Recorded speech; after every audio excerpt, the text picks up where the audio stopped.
Has there ever been a race in this game that has completely eluded you? Well, today, I finally get to rectify this. There has been one race in Test Drive Unlimited Solar Crown that has completely eluded me. I've not been able to set a time for the longest time, as it's always been on the ranked race rotation. That all changes today. I managed to get into it in my fantastically liveried Dubai Lamborghini Huracan. Welcome back to the channel, guys. Smash that like button before we get into today's video. The race in question is, of course, the fantastic sprint to the reservoir. 5.4 mile sprint. Cloudy, we understand it's a dry asphalt race. Supercar category, 750 to 900 RPM. We're going to tackle it here in the Huracan. Coming into the map, just to kind of show where this one is, we understand it's on the right hand side of the map. This one always sits on the rotation of ranked races. We all understand the issue there. So being able to actually go into this, not in a ranked race, fantastic. As we can see, I've got a DNF on the board. I've not been able to do this race since we obviously had the refresh of the leaderboards. Managing finally to get into it today. Having a quick look at the leaderboard before we get into the race. Asai Yunon up there with a 1 minute 58 in the Exige Cup. Dede in the SVJ Jago, also a 1 minute 58, fantastically close times. Veganosaurus in a Countach. Christoph Esteves in a Huracan 2 minute 5. That there's going to be the target. I genuinely feel anything above a 2 minute 10 is pretty much a quick time on this leaderboard. It's quite a good mix of cars we can see with the F-Type SVR, the Ventador SVJ, Huracan, Countach, Exige. We can see what the kind of narrative is here. It's four-wheel drive supercars are essentially OP. Like I mentioned, we're going to tackle it today in the Lamborghini Huracan in the Dubai livery, almost complete. Couldn't quite get the bonnet finished, but that's for another day. We're going to launch the Huracan off the line here. This thing launches like an absolute missile, blasting through the gears, uphill, leaving the AI in our trails. But we instantly fall into the first problem for today's video. Topping out 7th gear, and the AI passing us. I came into this race with the wrong gearbox. Had to go away, had to rebuild the car. Fitted the versatile gearbox instead of the short gearbox, so we've got a bit more top end. Once again, we're going to launch the Huracan off the line. This time we don't have that Countach up against us. It is a bit of an issue, but we've managed to once again launch off the line. This thing is still like a rocket shooting up through the gears, but this time out we have got a higher ceiling in terms of how fast we can go. Want to be nice and smooth through this section, cut across the track just a little bit, drop it down into 5th gear, managing to keep the power down placed fairly well here, up through this next section where things do start to get tricky. Abuse that gearbox, come down the box, cut across the grass, just managing to keep it on 2 wheels, drop it back down onto 4, get the power back down, and we can start to tackle this thing. Now this part of the track, we want to try and be as clean as we can, reduce the tyre screech. If we have tyre screech, we're losing times. We want to try and come through this section as cleanly as we can. Foot flat to the floor, not lifting at all. As we can see, up to around about 208, 209 miles per hour in 7th gear, almost to the top of the max speed I've got in this tune. This section again, backing off right here. Many times we've done this race, many times we went wide right just there, dropping it down into 4th gear, managing to get around that corner very nicely indeed. And again, we want to be foot flat to the floor for this next little section, as clean as we can, reduce any tyre skidding that we've got. We're going to lose time when these tyres are screeching. Backing off the throttle there, it is quite a tricky turn. There is a clean line through it. I didn't quite manage to capture it this time out, but back on the throttle along the big straight here. We've got that big double left-hander right here, backing off the throttle, trying not to use any brake, get it straightened up as quickly as I possibly can. Again, getting that power all the way back down here, fully committing to this next right-hand corner, get that turn nice and tight on the apex, round through the left-hander, downhill for another tricky right-hander just here, backing off the throttle, clip that curve. It will push us across the track, but it feels like for me it's been the quickest way around that right-hander.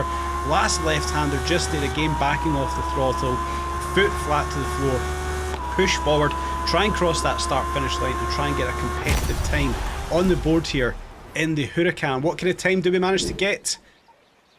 2 minutes 3:47, narrowly missing out on the podium. Just managing to beat Christoph, which I'm quite happy about. Christoph is a viewer of the channel. Just behind Veganosaurus in the Countach. Absolutely gutted that we didn't get the 2-minute 2, and this isn't for the want of trying, guys. I spent a lot of time with this, playing about with the tune, building the car differently, different parts, different gearbox ratios, etc. It wasn't for the want of trying. I might come back and revisit this one, try and get a faster time, a sub 2-minute time on that leaderboard. If I've done something different in that race, you guys tend to do differently to get more time, please do let me know in the comment section down below. It'd be greatly appreciated where I can improve on that lap that we did just set. But yeah, like I said, I spent a couple hours there playing about with the tune, playing about with the build, how this car was kind of put together for that race. I'm going to quickly have a look now at the tune and the build when we get down to the garage here. But overall, it's been good to actually get into the sprint to the reservoir race. As I kind of spoke about, it's typically locked to the ranked racing rotation, and every time I go to do it, it's on ranked race. I often forget about the race. I wanted to get back to it. Fortunately, it was unlocked today for just normal racing, and I managed to go and set a fairly competitive time on that board up into the top 4. Quite happy with it, but I know that there's more time. I left that race so frustrated because I know there was still a couple of seconds to be made on that time. Whether it was down to the tune or down to the physical driving, we'll maybe find out in a future video. But heading down to the Sheck O workshop, first of all I'm going to talk about how I've got the car set up with the custom drive mode and the semi-slick tyres fitted. Played about with this a lot. Versatile gearbox, having the ratio at 1.05, max speed of 217. We never really needed that top end, but getting up to the 209 was crucial coming through the mountain section. A linear gearbox ratio, maximum downforce. It felt good for acceleration, having that downforce as high as we could, or as low as we could rather. Low suspension, had the springs as stiff as it could. The balance felt fantastic with the compression and rebound, again fairly generous at 110 and 105. 70% acceleration for the front differential, central differential and rear differential power, front to rear distribution for power at 65%, favouring the 4-wheel drive system of course. Nice and stiff front anti-roll bar, a little bit of play on the rear anti-roll bar, and a little bit of camber front and rear, helping this thing turn in on some of those fast corners that we did of course have. Then moving over to the braking, 70% as usual front to rear, 300% for the brake pressure, felt for me to be the best balance there in the Huracan. Overall, lightning quick car, and I felt like that tune was fairly good. Race induction, super sport and ignition valves and cams, race piston and flywheel, race exhaust, and a powerful turbo fitted to get us to that 900 RP. Are we really gaining much with that anti-lag turbo? A few horsepower for that RP, in my opinion, really wasn't worth it. Maybe that's where the tune has went wrong, I'm not quite sure. Might come back and revisit that one. I will come back. Race spec brakes, and of course when we come over to the suspension, we're using that little cheat there, all-road suspension, lowering the RP of the car down from the 978 to 900 RP. The tune, the balance felt pretty good overall. Like we mentioned, they did have a short gearbox fitted going into the race, capping that at 170 miles per hour. It just wasn't good enough. Had to come back and fit the versatile gearbox to it, topping out at around about 228 miles per hour. Long gearbox, doesn't really feel like it's going to be the one for that race. I may be wrong. Race chassis fitted, race aero kit fitted of course. Moving over to the tyres, like I mentioned a little earlier, semi-slick tyres fitted for that race, did feel good enough. And of course the race ECU giving us 992 brake horsepower, 900 Nm of torque at 1250 kilos, a fantastically balanced car. And not to 60, 1.8 seconds there or thereabouts, and like we mentioned, a top speed of 228 miles per hour. It did feel absolutely fantastic to drive the Huracan.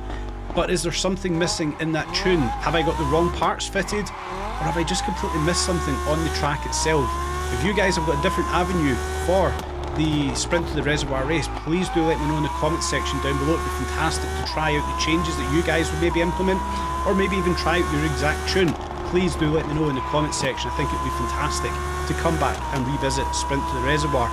Guys, I do hope you've enjoyed today's video. Before you leave, as always, please do smash that the like button, subscribe, tap on the bell, all the usual good stuff. Help me grow the channel as much as possible. Stay tuned for more updates on Test Drive Unlimited Solar Crown.